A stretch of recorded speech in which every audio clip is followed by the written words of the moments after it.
So dito, nadismaya daw sila dahil pumalpak sila, nagkamali sila, pumalpak sila. Kaya dito, mukhang ang layo ng paningin, dahil nakikita nila kahit anong gawa nila o ginawa nila ay hindi pa rin sila nagtatagumpay. Baka siguro yung pagpabagsak nila kay VP Sara, na kahit anong effort nila, kahit anong bintang nila, nawala lang yung impeachment na archive. Kaya dyan sila nadidismaya na grabing effort nila para maalis si VP Sara sa pwesto, pero hindi nangyari. At ang naalis pa ngayon sa katungkulan sa taas na bilang House Speaker ay si Martin. Siya pa ang naalis. Kung sino yung gusto na may pababa o mababa si Sara o VP Sara, mawala sa pagka-vice presidente, nauna pa siya.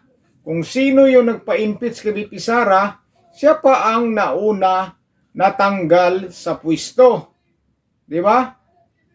Tumama na ang karma at siya ang tinulak pababa. Ito mga idol, hulaan po natin ngayon si Martin at saka si Saldico. Yung si Martin na yung binansagan nilang tambaluslos. Ano ba ibig sabihin ng tambaluslos? Kasi binansagan siyang tambaluslos yan ang tawag sa kanya So yan ang hulaan natin sa kasi Saldico. Nasa inyo na po kung maniniwala kayo dito sa hula ko na ito. Kung ano lang po makita natin sa tarot card, yun lang po ang sasabihin natin. Kung ano makita natin dito. Kung anong ma-analyze natin ng laman ng tarot card na makikita natin. Nasa inyo na po kung maniwala kayo sa hindi. Pero kung hindi po kayo naniniwala, umpisa pa lang, huwag nyo na pong ituloy ang video, panoorin. Huwag sana kayo magagalit mga kababayan kung sino man, baka may magagalit yan. Hula ko lang po ito Kung hindi kayo naniniwala, nasa inyo na po ito. O nasa inyo na po yan kung naniwala ba kayo hindi. Hula lang naman ito. Hindi naman itong talaga. Ito ay ayon lang sa card na nakikita natin. So ngayon, umpisahan na po natin. Kukuha tayo ng isa. Ang sabi dito, tinusok na ng dahan-dahan ang kanilang kasinungalingan. Ito, tinusok na. Tinusok na ng ang kanilang mga kasinungalingan ay tinutusok na. Ngayon, paunti-unti na po yung tinutusok. Yung kasinungalingan nila. Yan ang nakita sa card kasinungalingan. Tinutusok na yung kasinungalingan nila. Ito. Uy! Galing Mukhang achieve nila yung mga nila. Pangarap nila, yung mga gusto nila, nakuha nila. Nakuha nila yung yung mga gusto nila sa buhay. Kaya siguro nagsiselebrate sila ngayon. Pero sa umpisa pa lang, tinutusok na po sila ng kasinungalingan. Dito ang lahat ng kanilang ginagawa ay unti-unti na pong bumabagsak. Bumabagsak na po yung mga kanilang mga ginagawa. Dito, unti-unti na pong masusunog. Lalong-lalo na sa mga kanilang ginagawa. Dito, mukhang may plano silang gagawin. May mga plano silang pinaplano. May pinaplano po silang gagawin. Gumagawa po sila dito ng plano. Pinag-usapan nila itong dalawa. Pinag-usapan nila itong dalawang plano na ito. May plano po sila. Nagsama po ang dalawa. Nag-usap-usap po ang dalawa kung ano po ang gagawin nilang plano sa kanila. Ayan. Ang gulo ng karda. Nagsisilibrate sila ditong dalawa. Ayan, nagsisilibrate at wala silang pakialam. Basta makapag-celebrate sila. Ayan o, makapag-celebrate sila. Wala silang pakialam. Basta magsisilibrate sila. Hindi ko alam kung bakit sila nagsisilibrate dito sa nangyayari ngayon. Nagsisilibrate sila. Ayan na mga kababayan, ayan na mga idol. Ito mga idol, yung mga pansarili nilang interest. Pansarili lamang nilang interest kahit mali. You know? Ginagawa nila ang kanilang pansariling interest kahit na mali. Ginagawa po nila. Kahit pa maling-mali, tinutuloy pa po nila. Grabe po. Alam nilang mali ang kanilang ginagawa, pero tinutuloy-tuloy pa rin para sa mga materials na bagay. Para sa mga materials na bagay, kahit alam nilang mali ang kanilang ginagawa, tinutuloy pa rin nila dahil lang sa mga materials na bagay. Siguro mga bagay yan, mga mamahalin, siguro, yung mga mamahaling binibili, yan siguro. Ayan na po. Ayan na. Unti-unti na talaga silang babagsak. Babagsak na po talaga sila. Malapit na. Malapit na silang babagsak. Pero dito, gumagawa sila ng plano kung ano ang gagawin nila. Dito, nagsisilibrate sila. Wala silang pakialam. Ano? Wala silang pakialam. Basta mag-celebrate sila. Dito naman, ginagawa nila yung mali. Kahit mali, ginagawa nila para lamang sa pangsariling interest na mga materials. Pero dito, babalik na naman ang pagbagsak nila. Babalik na naman.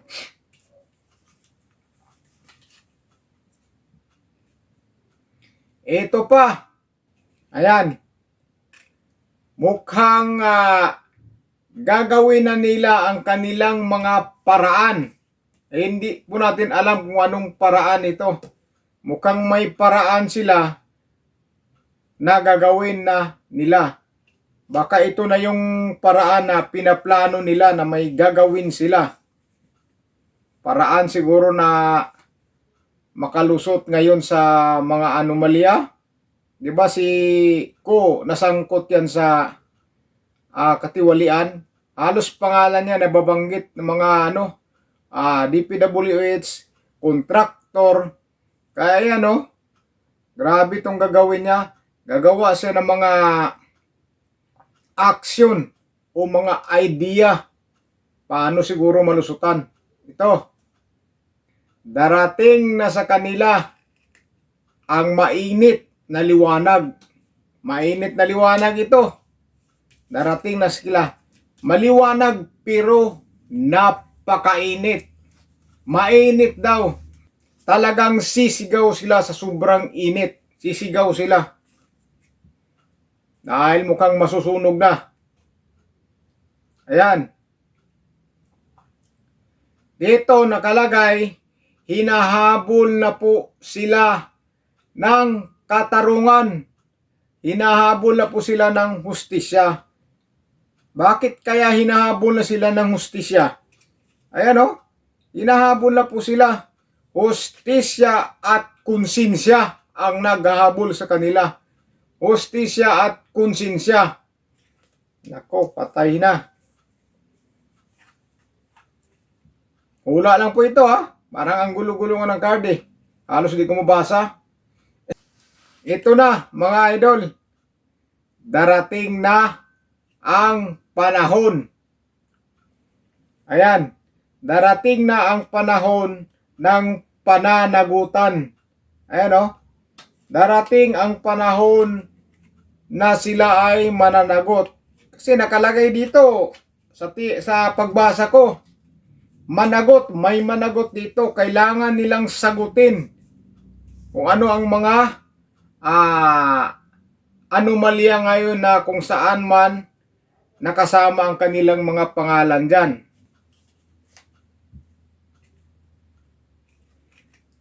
Ayan o, nakalagay dito o. Tuloy-tuloy lang daw sa goal. Tuloy-tuloy sa goal para maging great success daw talaga sila. Mukhang ano pa, mukhang hindi pa talaga kontento ah. Mukhang hindi pa kontento. Mukhang may gagawin pa po talaga sila na parang maging successful ng husto. Great successful. Sa baga, kung nag-success na sila ngayon, parang ano pa sila, gusto pa nilang dagdagan. Ano kaya to? Ayan. Nagaano pa sila dito na para daw may mga treat sa kanila. May treat sa kanila. Ayan o. Sabaga, magkukunwari na may treat sa kanila. Bakit kaya? Magkukunyari sila na mayroon silang treat. Ano kayang treat na to? Treat sa buhay? Ayan o. Binabalance-balance na nila kung ano ang kanilang gagawin ngayon. Lalong-lalo na dito si Ko. Binabalance niya o nag-iisip na siya kung uuwi ba siya ng Pilipinas o hindi. O hindi na siya magpapakita.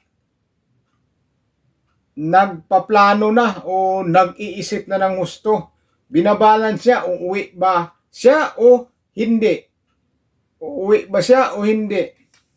Pero kaya siguro, nag-work out sila ni Martin, kung ano ang gagawin nila. Anong dapat nilang gagawin.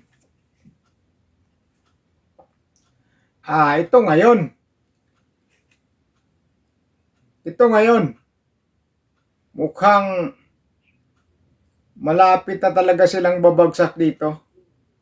Kung ano man ang kalagayan nila ngayon, kung sobrang taas, papunta sila pababa ngayon. Unti-unti na silang papuntang pababa. Kung gaano sila kataas ngayon, ito na ang pagbaba nila. Kung sa baga, ang pag-unti-unti ng pagbagsak nila. Yun ang basa ko sa card.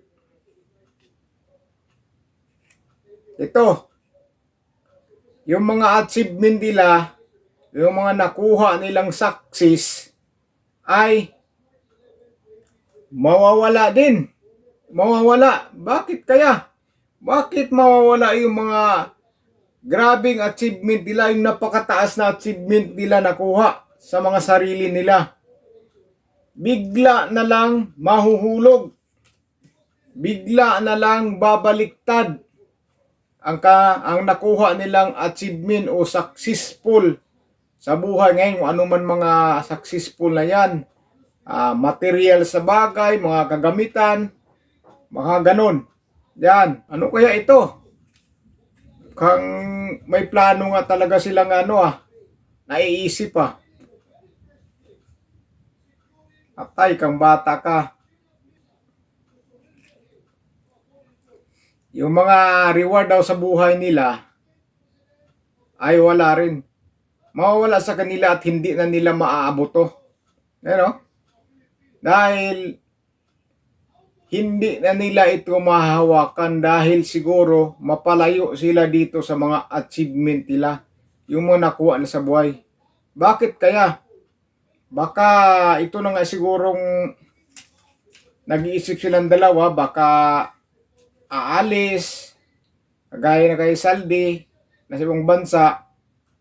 Di po natin alam kung bumalik na ba. Pero nag-iisip po siya, nag-iisip. Dito, yung mga achievement niya pagdating ng panahon, yung mga nakuha nila. Kung lalayo sa kanila, lalayo. Lalayo.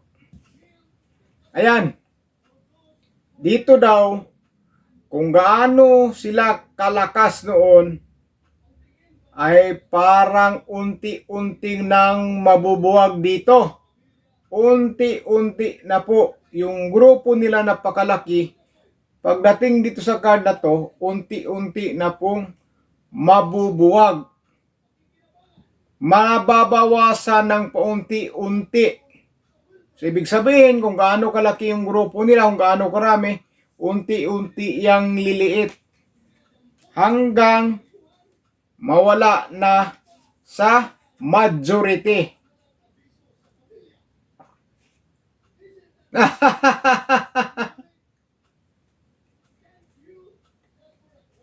Ayan. Talagang ano na, ang pakiramdam nila ay masikip na ang mundo. Pakiramdam nila ngayon ay masikip na ang mundo. Yan ang pakiramdam nila. Sa baga, ibig sabihin masikip ng kailang mundo, hindi na sila makakapunta kung saan-saan, hindi na sila basta-basta umiikot sa maraming tao. Kaya masikip na. Masikip ng kailang mundo dahil alam siguro nila na maraming galit sa kanila. Kaya nakita sa card siguro na sumisikip na yung mundo nila o masikip na yung mundo nila.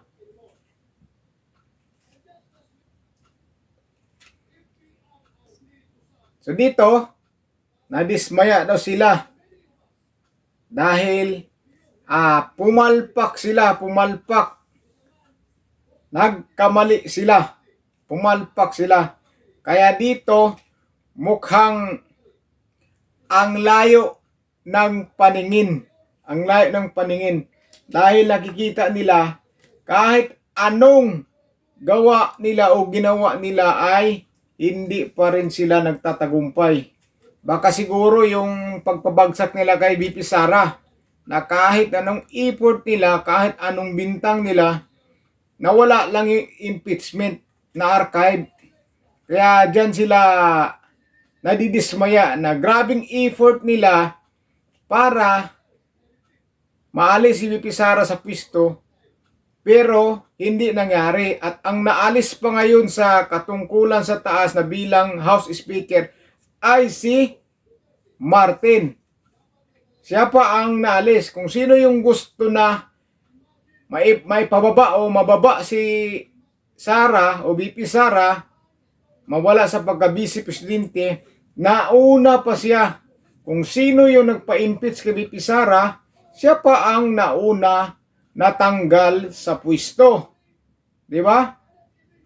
Tumama na ang karma at siya ang tinulak pababa. Wala na, bagsak na. Sa baga, kumakaway na. Kumakaway na yung